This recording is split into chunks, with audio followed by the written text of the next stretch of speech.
Hello friends, कैसे हो? I hope आप अच्छे होंगे। इस वीडियो के अंतर्गत हम देख रहे हैं ये आपके एच टेट का क्वेश्चन पेपर है प्रीवियस, ये जो हुआ है 2018 में, वो प्राइमरी का है यानी 1 to 5 का। तो इसमें किस प्रकार के क्वेश्चन पूछे गए हैं वो देखेंगे। इसमें आपके 150 क्वेश्चन पूछे जाते हैं, वो इसमें बताया गया है किस प्रकार पूछे जाते हैं। तो जो भी JBT की एग्ज़ाम देने जा रहे हैं उनके में आपको मालूम होगा 20 क्वेश्चन पूछे जाएंगे CDP से। तो क्वेश्चनों का पूछने का आधार यही रहेगा, तो निश्चित तौर से आपको बेनिफिट मिलेगा वीडियो देखेंगे तो। बाकी अब देख लेते हैं इसमें किस प्रकार के क्वेश्चन पूछे गए हैं CDP के। जैसा कि पहला ही क्वेश्चन पूछा गया है विकास के संबंध में। ये कह रहा है विकास के संबंध में निम्नलिखित में से कौन सा सार्थक तथ्य है, यानी जो सही है बिल्कुल वो चूज करना है। पहला ऑप्शन कह रहा है ये पूर्वानुमान प्रारूप के अनुसार नहीं होता है, यानी ये कह रहा है कि विकास का प्रेडिक्टेबल नहीं कर सकते उसे, जबकि हम प्रेडिक्टेबल कर सकते हैं। इस प्रकार के हमने क्वेश्चन किए हैं, तो इस वजह से ये तो गलत है। बाकी दूसरा ऑप्शन है ये आनुवांशिकी और वातावरण की अंतःक्रिया का परिणाम होता है, ये बात तो सही है। तीसरा ऑप्शन है यह व्यक्ति के समान दर से विकसित करता है, समान दर से नहीं भिन्न भिन्न दर से विकसित होता है, क्योंकि व्यक्तिगत विभिन्नता पाई जाती है, तो ये गलत है। विकास विशिष्ट से सामान्य की ओर अग्रसर होता है, ये गलत है। ये उल्टा क्रम दे रखा है, क्योंकि सामान्य से विशिष्ट होता है, ना कि विशिष्ट से सामान्य। तो इस वजह से इसका ऑप्शन नंबर 2 सही हो जाएगा। ठीक है, बाकी सभी कथन गलत थे। सेकंड नंबर क्वेश्चन इस प्रकार पूछा है, ये कह रहा है कि एक बालक है जिसे मानव संपर्क से पृथक बड़ा किया गया है, ठीक है, प्राय दीर्घकाल तक अत्यधिक भाषा की कमी को दर्शाता है, और जो बाद में भाषा उद्भाषण अनुरूपों द्वारा पूर्ण रूप से विरले ही पूरी होती है। यह साक्ष्य भाषा विकास के कौन से पक्ष को बल देता है। ये कह रहा है कि कोई भी बालक है उसे जो वातावरण होता है उससे पृथक रखा गया है और उसे लंबे समय तक रखा गया है, और उसमें भाषा की कमी देखने को मिलती है, और बाद की भाषा उद्भाषण अनुभवों द्वारा पूर्ण रूप से विरले ही पूरी होती है। यानी वो जो कमियां रही हैं वो बहुत ही कह सकते हैं, जो भाषा सीखने की एक उम्र होती है उस दौरान सीखी जाती है, तो उसकी कमियां उसके जो आगामी जीवन है उसमें कमियां देखने को मिलती रहेंगी। तो ये साक्ष्य भाषा के विकास के कौन से पक्ष को बल देता है, तो ये वातावरण की बात हो रही है। ठीक है, बाकी जैविकी की ऐसी कोई बात नहीं हो रही, शरीर से संबंध ना कोई अंतःक्रियावादी की बात हो रही ना व्यवहार की। तो ऑप्शन नंबर इसका एक ही सही हो जाएगा। क्वेश्चन नंबर तीसरा है कि निम्नलिखित में से कौन सी है शिक्षण अधिगम व्यूह रचना जो सृजनात्मकता के विकास में बाधा पहुंचाती है। तो यानी जो क्रिएटिविटी से संबंधित है उसमें कौन सी चीज़ है इसमें से, यह ऑप्शन है जो बाधा पहुंचाएगा। पहला है विद्यार्थियों को लचीले ढंग से चिंतन में सहायता करता है, तो ये तो बात सही है। विद्यार्थियों को जोखिम या खतरा उठाने के लिए प्रोत्साहित यानी एनकरेज करता है, ये भी बात सही है। तीसरा ऑप्शन है यह शिक्षण अधिगम के दौरान विद्यार्थी को अति नियंत्रित करता है। जो ओवर कंट्रोल का मतलब यह है कि कंट्रोल तो एक सामान्य बात होती है, लेकिन आप तो उसे अति नियंत्रित यानी ओवर कंट्रोल कर रहे हैं, यानी आप उसकी क्रिएटिविटी को ख़त्म कर रहे हैं, यानी जो वो कुछ करना चाह रहा है आप उसे रोक रहे हैं, तो बाधा उत्पन्न कर रहा है यही वाला, तो यही राइट आंसर हो जाएगा। बाकी 4 नंबर ऑप्शन है विद्यार्थियों की जो अध्यवसायी कह सकते हैं और विलंब संतुष्टि हेतु मार्गदर्शन प्रदान करना, तो ये तो पॉजिटिव पॉइंट है। जो गलत है वो हो जाएगा 3 नंबर, और यही पूछा था कौन सा गलत है।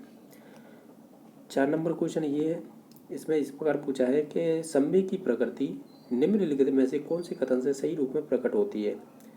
जैसे कि कुछ एक संवेगों का ही व्यवहारात्मक पक्ष होता है, ठीक है, और भी ऑप्शन देख लेते हैं। संवेग जीव की स्थायी अवस्था होती है। संवेगात्मक प्रकटीकरण को अधिगम द्वारा परिवर्तित नहीं किया जा सकता, या नहीं कर सकते। प्रत्येक संवेग के साथ एक भावना निहित होती है या रहती है। आप इन सभी ऑप्शनों को ध्यान से पढ़ेंगे ना, हालांकि ये क्वेश्चन अच्छा ही पूछा है इन्होंने। देखो हम तो एक चीज़ जानते हैं, विलियम मैक्टूगर को जानते हैं, उन्होंने 14 प्रकार की मूल प्रवृत्तियाँ बताई थी। तो हम ये कहते हैं, क्या कहते हैं, ये 4 नंबर ऑप्शन को ध्यान से देखिएगा। प्रत्येक संवेग के साथ एक भावना निहित रहती है, और हमें पूछा था कि संवेग की प्रकृति निम्नलिखित में से कौन से कथन से सही रूप से प्रकट होती है। तो हम ये कहेंगे ऑप्शन नंबर आपका 4 नंबर सही हो जाएगा, यानी प्रत्येक संवेग के साथ है एक भावना निहित होती रहती है, तो ऑप्शन नंबर इसका 4 सही हो जाएगा। ठीक है, मैंने विलियम मैक्डूगल का उदाहरण इसलिए दिया था, उन्होंने मूल प्रवृत्तियाँ बताई नहीं थी, वो जन्मजात होती हैं। तो उनमें ये था कि जो संवेग होते हैं ना वो पहले होते हैं और उनकी जो मूल प्रवृत्तियाँ होती हैं वो बाद में आती हैं। ठीक है, तो मैं ये कहने वाला था मूल प्रवृत्तियाँ, जैसे कि संवेग है आपका, जैसे मान लीजिएगा भय, यानी भय का मतलब फियर। तो आपको जब भय होगा, ये संवेग होगा, उसके बाद आप क्या करोगे, पलायन करोगे, ये आपकी मूल प्रवृत्ति होगी। तो इस क्वेश्चन के अंदर ऐसा कुछ तो नहीं पूछा है, लेकिन फिर भी उन्होंने ये कहा है कि प्रत्येक संवेग के साथ एक भावना निहित रहती है। ये कहीं ना कहीं पॉइंट सही है, और यही पूछा था, संवेग की प्रकृति निम्नलिखित में से कौन से कथन से सही रूप में प्रकट हो रही है। ये कहना है ना, पहला ऑप्शन है कि कुछ संवेगों का ही व्यवहारात्मक पक्ष होता है, ऐसा कहना गलत है।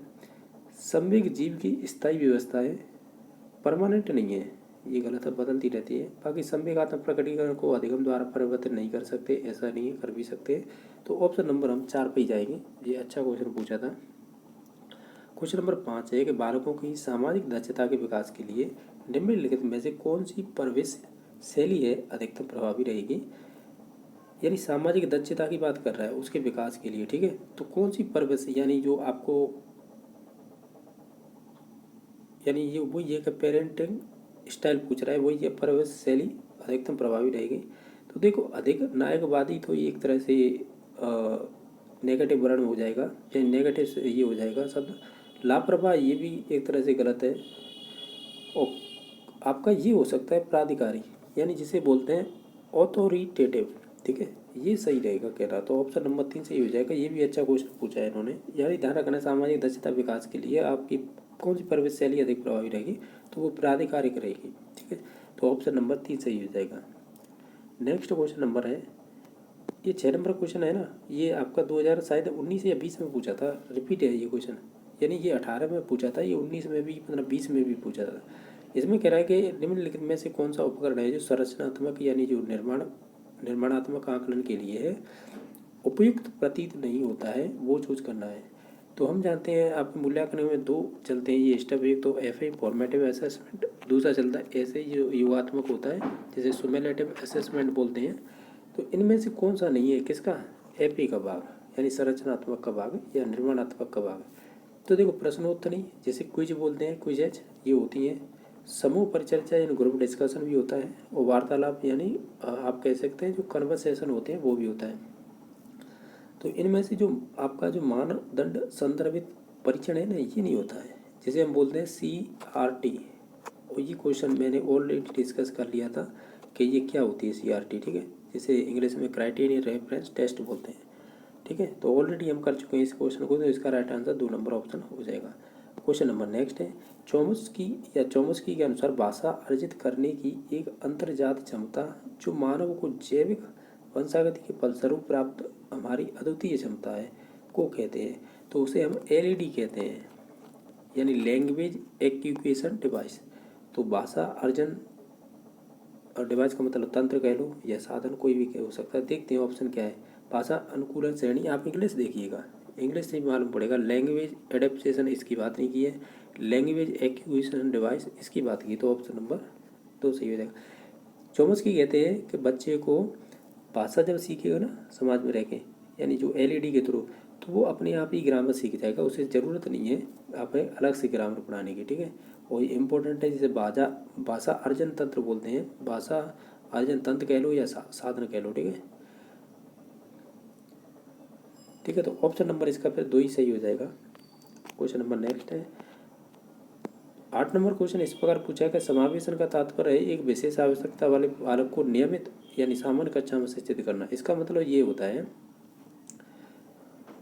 कि बच्चे को पूरे समय के लिए यानी फुल टाइम तक आपको पढ़ाना है। समावेशन का तात्पर्य ये है कि एक विशेष आवश्यकता वाला कोई बच्चा है और उसे नियमित कक्षा में शिक्षित करना चाहिए। कैसे करना चाहिए, पूरे टाइम तक करना चाहिए। ये फैक्चुअल क्वेश्चन है, विभिन्न परीक्षा में पूछा हुआ है। नेक्स्ट क्वेश्चन नंबर है कि कौन सा है पूरक अधिगम नियम थोंडाई के द्वारा प्रतिपादित किया गया था। पूरक का मतलब है सेकेंडरी होगा, इसमें इंग्लिश क्या देगी, देखिए सप्लीमेंट्री दे रखी है। हालांकि सप्लीमेंट्री बोलिए या ऐसे गॉड बोलिए या सेकेंडरी बोलिएगा, क्योंकि उन्होंने, तुम्हें मालूम होगा, उन्होंने मुख्य नियम कितने दिए थे, 3, जिन्हें PTA बोलते हैं, प्रभाव का नियम। इसमें है क्या, ये रहा P, T का मतलब तत्परता और A का मतलब अभ्यास। ये तो मुख्य नियम थे। गॉड नेम और थे। गॉड नेम का मतलब होता है आपके सप्लीमेंट्री, या इन्हें सेकेंडरी बोल सकते हैं या दूसरे बोल सकते हैं। तो सप्लीमेंट्री कौन से थे? BAMCA, BAMCA, ये मैंने ये ट्रिक है याद कर रखी है।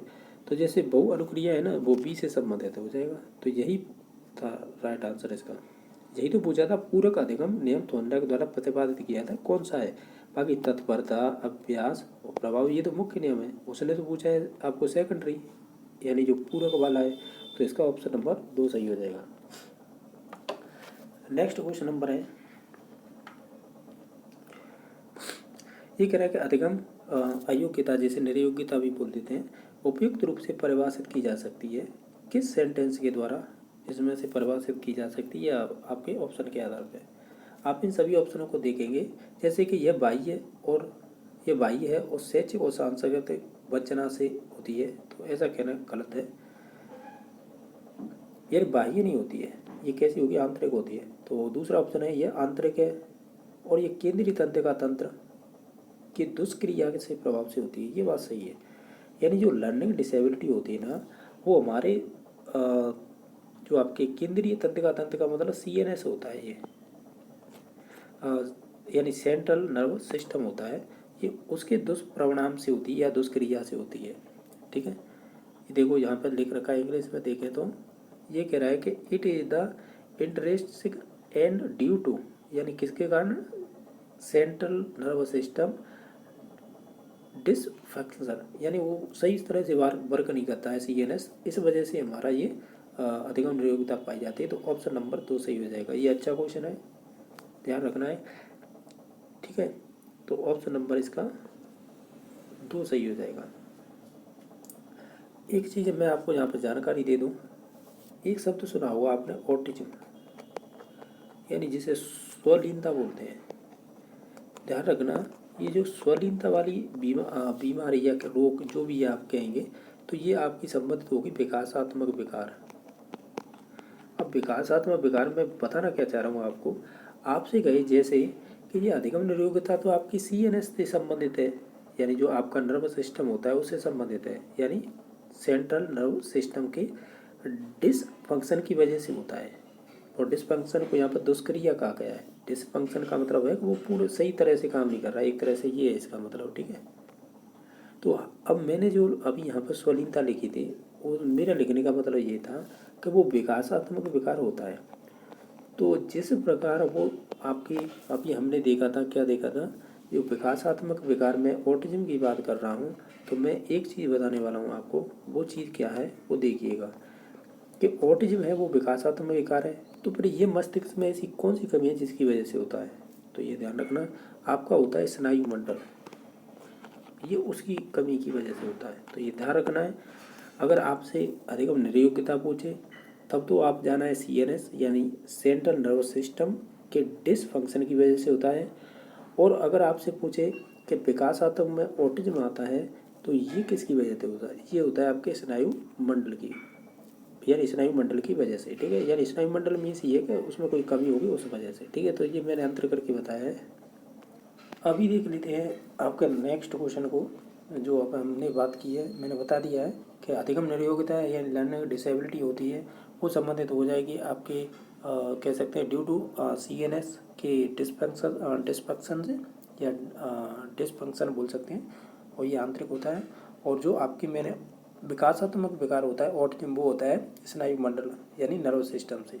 हालांकि ये दोनों चीज़ें एक जैसी हैं, क्योंकि ये भी नर्वस सिस्टम की वजह से हो रहा है, ये हो रहा है सेंट्रल नर्वस सिस्टम की वजह से। और उसके बारे में डिटेल तो नहीं है, पर इतना है कि स्नायु मंडल यानी नर्वस सिस्टम से वो भी होता है। ठीक है, नेक्स्ट क्वेश्चन नंबर 11 है। इसमें पूछा है कि निम्नलिखित में से बुद्धि की कौन सी श्रेणी हार्वर्ड गार्डन द्वारा उनकी बहुबुद्धि सिद्धांत में नहीं सुझाई गई है, यानी वो संबंधित नहीं है, वो बताना है। देखो, मैथमेटिकली देखा जाए तो गणितीय होती है, संगीत होती है, अंतर्वैयक्तिक होती है, लेकिन व्यवहारिक नहीं होती है। ये व्यवहारिक कौशल इस प्रकार की बुद्धि का प्रकार नहीं है, चाहे वो मैथमेटिकली हो, म्यूजिकली हो, या आपकी इंटरपर्सनल हो, ये सभी पाई जाती हैं।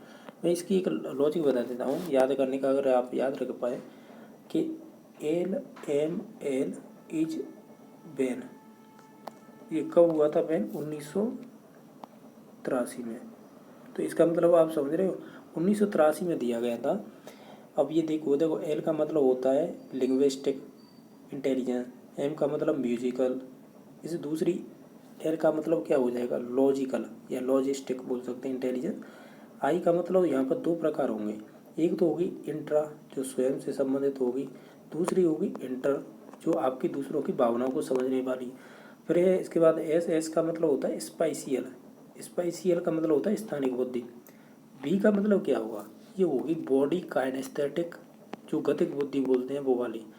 और आपकी ई से क्या होगी, इसे बोलते हैं एक्सिस्टेंशियल यानी एक्सिस्टेंशियल यानी अस्तित्ववादी बुद्धि होती है वो वाली। बाकी एन से बनेगा नेचुरल स्टिक यानी नेचुरलिस्टिक मतलब प्राकृतिक बुद्धि।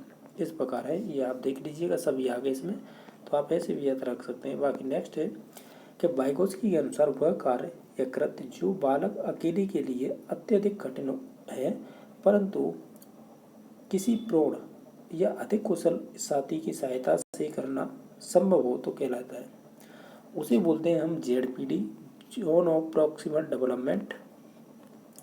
ध्यान रखना है, जैसे कि अब ये है कि देखो ये वो एक्चुअल लड़का है जो वो जानता है लेकिन उसे पूरा ज्ञान नहीं है तो वो किसी की सहायता लेता है, तो इसे बोलते हैं जेडपीडी।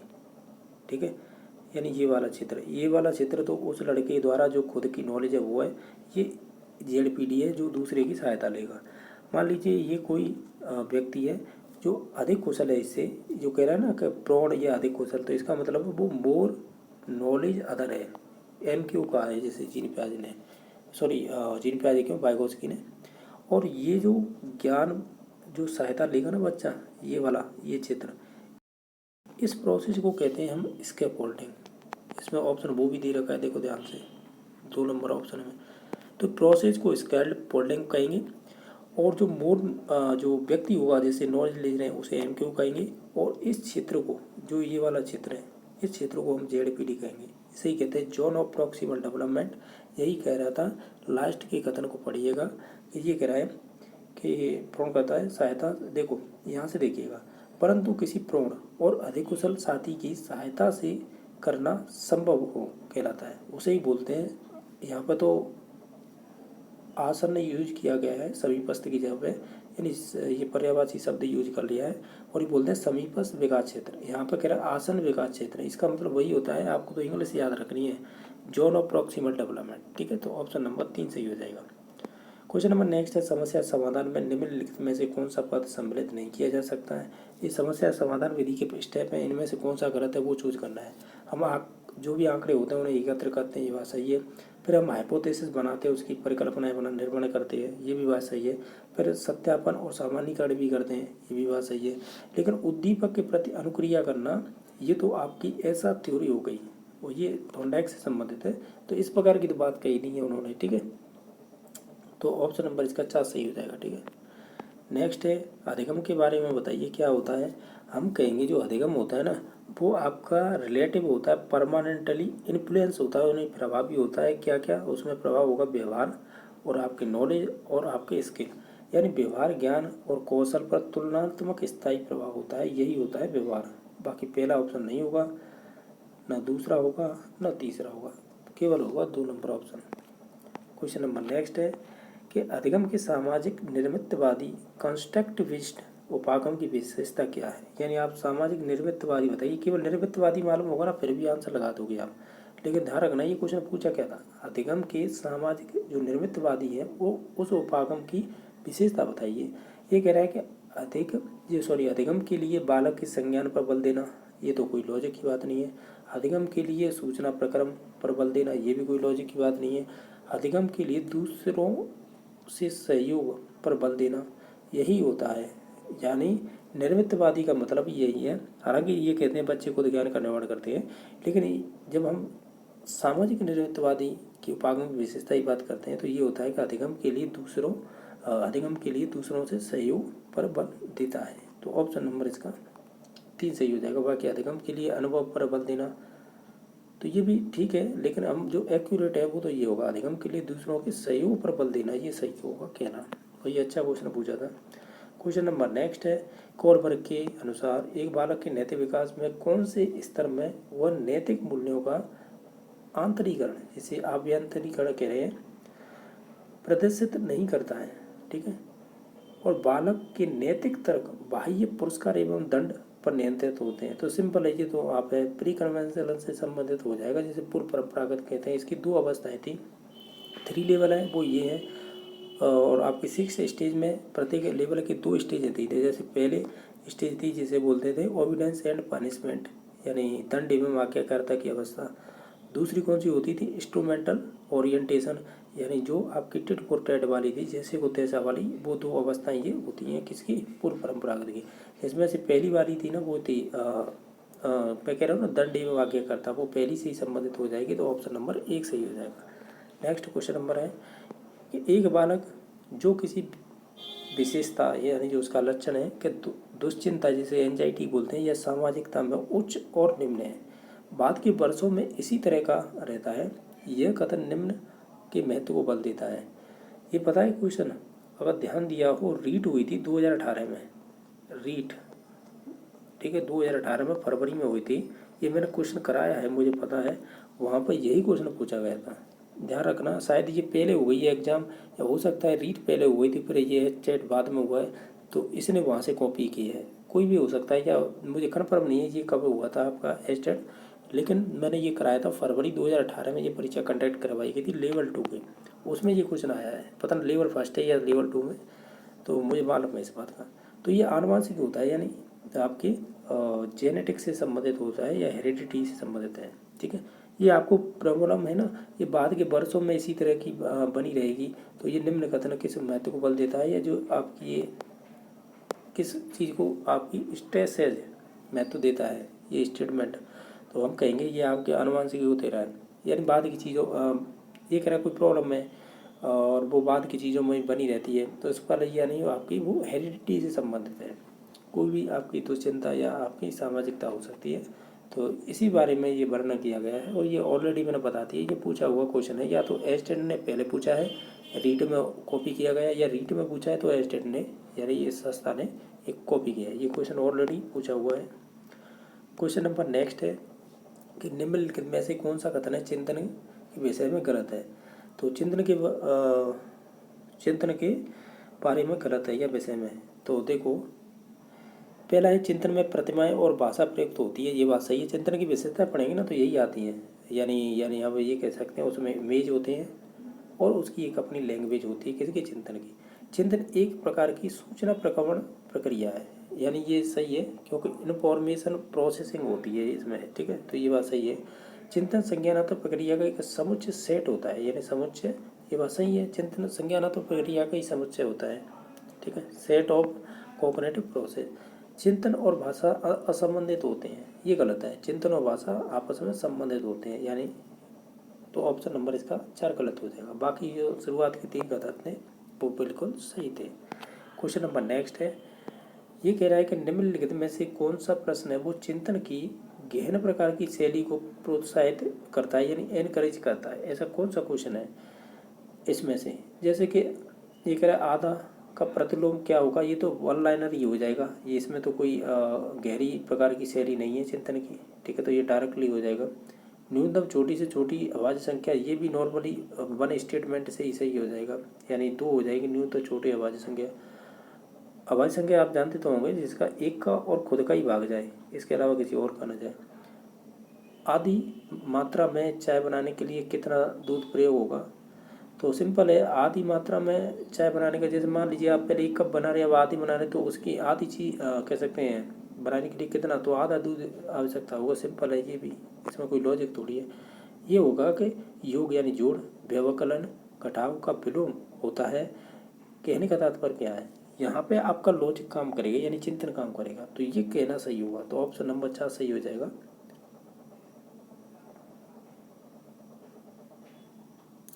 बाकी मैंने बताया ना आधे का प्रतिलोम क्या होगा, इसका उल्टा कर दीजिए, 2/1 हो जाएगा। ठीक है, पहले का, तो इसमें कोई लॉजिक लगाने की बात नहीं थी, लॉजिक लग रहा है 4 नंबर ऑप्शन में। नेक्स्ट क्वेश्चन नंबर है कि कौन सी व्यवहारिक विशेषता गुण व्यक्ति के अभिप्रेरित व्यवहार से संबंधित नहीं है? ठीक है, यानी निम्नलिखित में से कौन सी व्यवहारिक विशेषता गुण व्यक्ति के अभिप्रेरित व्यवहार से संबंधित नहीं है। ऊर्जित का मतलब है कि आप एनर्जेटिक हैं, ठीक है, यानी एनर्जी आपके अंदर भरी पड़ी है। दूसरा है निर्दिष्ट, यानी आप डायरेक्टेड करना, ये भी चाहिए, लेकिन पृथक नहीं कर देंगे। पृथक कर देंगे तो फिर कैसे काम चलेगा। बाकी सतत यानी लगातार, ये चीज़ें हो सकती हैं 1 नंबर 2 नंबर और 4, लेकिन 3 नंबर पृथक यानी सेपरेट करना ये गलत है। तो ऑप्शन नंबर 3 सही हो जाएगा इसका। क्वेश्चन नंबर नेक्स्ट है, सतत एवं व्यापक मूल्यांकन के विषय में निम्नलिखित में से कौन सा कथन गलत है वो चूज करना है। ये विद्यालय आधारित मूल्यांकन होता है, ये बात सही है। इसमें विद्यार्थी के सभी पक्ष शामिल होते हैं, चाहे वो शैक्षिक हो या अशैक्षिक हो, ठीक है, तो ये बात सही है। निदानात्मक मूल्यांकन सम्मिलित नहीं होता है, और ये तो गलत है। निदानात्मक मूल्यांकन तो सम्मिलित रहता है, मूल्यांकन का मतलब ही यही होता है, इसमें सभी चीज पक्ष सम्मिलित किए जाते हैं, चाहे वो शैक्षिक हो या अशैक्षिक हो। और उसमें भी निदानात्मक मूल्यांकन तो इम्पोर्टेंट है, क्योंकि ये बच्चे की कमी का कारण, जो कमी चल रही है ना, उसके कारण जानता है, यानी कारण बताता है, और कारण बताएगा, उसके बाद किया जाएगा उसका उपचारात्मक शिक्षण। तो ये तो इम्पोर्टेंट है, तो यही गलत हो जाएगा, ठीक है, यही पूछा था कौन सा गलत है, तो 3 नंबर हो। बाकी है इसमें औपचारिक अनौपचारिक दोनों प्रविधियों का प्रयोग किया जाता है, ये भी बात सही है।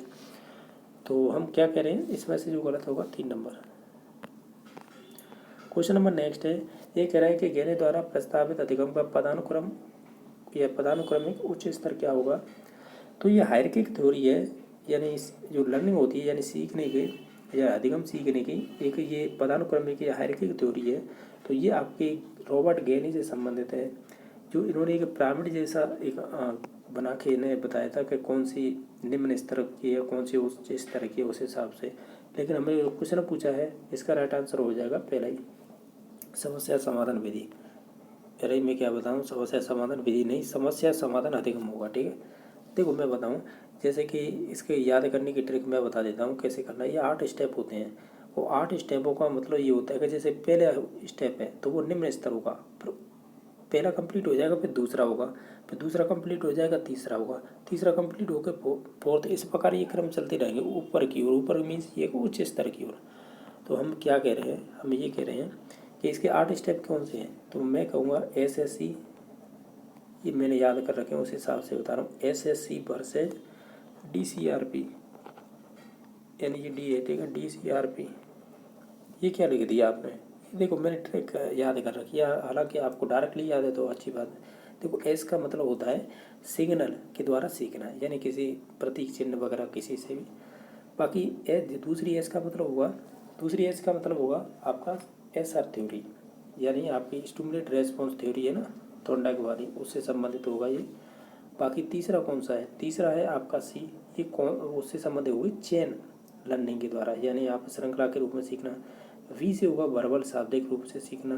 D का मतलब हो डिस्क्रिमिनेशन, यानी आप विभेदन के द्वारा सीखना। और आप है C का मतलब कॉन्सेप्ट के, यानी संप्रत्यय, यानी संप्रत्यय बोलते हैं कॉन्सेप्ट को, तो उसके द्वारा सीखना। फिर है रूल या नियमों के द्वारा सीखना। लास्ट में प्रॉब्लम सॉल्विंग। तो हमने क्या देखा, हमने ये देखा कि लास्ट का जो स्टेप है ना, ये प्रॉब्लम सॉल्विंग है, यही उच्चतम स्तर माना जाता है, और इसका राइट आंसर इसलिए हमने लगाया था। हालांकि उन्होंने तो एक पिरामिड सा बना के इसे बताया था कि किस प्रकार होता है। जैसे शुरुआत का 1 2 3 4 5 6 और 7 8। तो देखो पहले हो जाएगा आपका SSC वर्सेज DCR और P, लास्ट में P होगा। तो ये शुरुआत के 4 स्टेप होते हैं ना, जो शुरुआत के 4 स्टेप होते हैं ये व्यवहारिक होते हैं, इसमें दिमाग की इतनी आवश्यकता नहीं होती। लेकिन जो ऊपर के 4 स्टेप होते हैं ना, ये आपके संज्ञानात्मक यानी आपके मानसिक रूप से संबंधित होते हैं, ये ध्यान रखना, ठीक है। ये भी क्वेश्चन बना लेता है। इसमें जो शुरुआती के स्टेप होते हैं ये, और ये अंतिम स्टेप होते हैं, यही तो पूछा था कि रॉबर्ट गैनी द्वारा प्रस्तावित पदानुक्रम में उच्चतम स्तर क्या होगा। तो उच्चतम स्तर ये होगा प्रॉब्लम सॉल्विंग, ठीक है। तो ये भी ध्यान रखना है, और अच्छा क्वेश्चन बनता है इनसे। तो इसका ऑप्शन नंबर हमने 1 लगा दिया था। नेक्स्ट है, इसमें से आंतरिक अभिप्रेरणा का उदाहरण नहीं है। तो देखो दुश्चिंता आपकी आंतरिक में आती है, एंजाइटी। उपलब्धि की आवश्यकता आंतरिक हो गई। आकांक्षा स्तर यानी एस्पिरेशन भी आपका आंतरिक होगा, लेकिन प्रशंसा है ना, ये बाह्य होगी, यानी आप कह सकते हैं ये बाह्य अभिप्रेरणा होगी, ठीक है।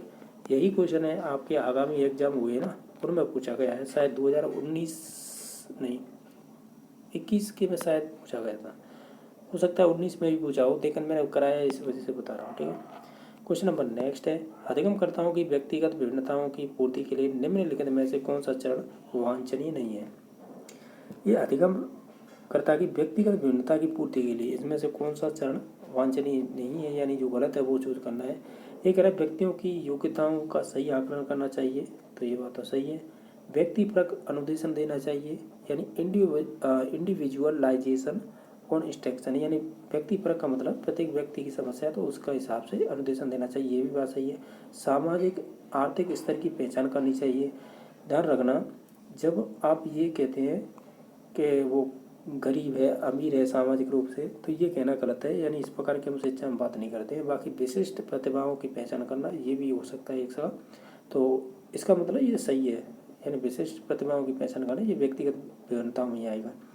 व्यक्तिपरक अनुदेशन देना ये भी हो जाएगा, ये हो जाएगा। लेकिन जो आप है उसे ये नहीं कह सकते तू घर परिवार तेरा कैसा है, यानी अमीर घर परिवार से बैकग्राउंड है तुम्हारा या गरीब है, उस हिसाब से आप नहीं पहचान करेंगे। ठीक है, ये लॉजिक गलत है, तो ये व्यक्तिगत विभिन्नता में नहीं आएगा, तो ऑप्शन नंबर 3 सही हो जाएगा। ये वांछनीय नहीं, ये बात ही है। क्वेश्चन नंबर नेक्स्ट है, 25 बार विकास के पक्ष जैसे कि शारीरिक, संज्ञानात्मक, सामाजिक और संवेगात्मक निम्नलिखित में से कौन सी प्रक्रिया से विकसित होते हैं। पृथक करके नहीं, आनुवंशिक नहीं, यादृच्छिक यानी रैंडमली नहीं, हम कहेंगे समग्रता एवं साकल्यता संपूर्णता से, यानी इंटीग्रेटेड एंड होलिस्टिकली, यानी होलिस्टिकली मतलब संपूर्ण रूप से, चाहे वो शारीरिक, मानसिक, संज्ञानात्मक सब प्रकार से संबंधित होता है, उसी बोलते हैं इंटीग्रेटेड एंड होलिस्टिकल। तो ऑप्शन नंबर 4 सही हो जाएगा। क्वेश्चन नंबर नेक्स्ट है कि बालक की विवेचना तर्क, यानी बालक की विवेचना तार्किक नहीं है, ये समझिएगा, और ये अंतर्ज्ञान यानी अंतर्बोध पर आधारित है, न कि ये व्यवस्थित तर्क पर। तो प्याजे के अनुसार है संज्ञानात्मक विकास की अवस्था कहलाती है। तो देखो आप पे मैं डायरेक्टली आंसर लगा सकता हूँ इसका, लेकिन मैं आपको समझाऊंगा यहाँ पे, अगर मालूम है तो अच्छी बात है। ये क्वेश्चन है ना रीट, मैं फिर कह रहा हूँ रीट शायद लेवल फर्स्ट या सेकंड में 2018 में यही क्वेश्चन पूछा था। नहीं यकीन है तो मेरे चैनल पे जाके विजिट कर लेना, और रीट 2018 डालना। लेवल फर्स्ट का भी 30 क्वेश्चन आए थे और लेवल 2 में भी आए थे, तो एक बार चेक कर लेना ये क्वेश्चन, और एक और मैंने ऊपर बताया था वो क्वेश्चन, ये रिपीटेड क्वेश्चन है, या तो हो सकता है मैंने बताया ना रीट के यहाँ पर कॉपी किए गए हैं क्वेश्चन 2018 के, या यहाँ हो गई है परीक्षा तो उसने कॉपी किए हैं, एक काम तो है, क्योंकि ये क्वेश्चन वहीं पे था। देखो अब मैं बता दूं कि जीन प्याजे ने जो कहता है ना कि तार्किक नहीं करता है बच्चा, लेकिन वो अंतर्बोध पर आधारित है, न कि वो व्यवस्थित तर्क कर पाता है। ये प्री ऑपरेशनल स्टेज है ना, जिसकी उम्र 2 से 7 होती है। कितनी उम्र होती है इसकी? 2 से 7। इसको 2 भागों में बांटा था जीन प्याजे ने। पहली कौन सी अवस्था थी फिर, अगर उन्होंने 2 भागों में बांटा था, इसे बोलते हैं प्री कॉन्सेप्चुअलाइजेशन है, या प्री कॉन्सेप्चुअल स्टेज। हिंदी में क्या बोलेंगे इसे, अभी देख लेंगे। ठीक है,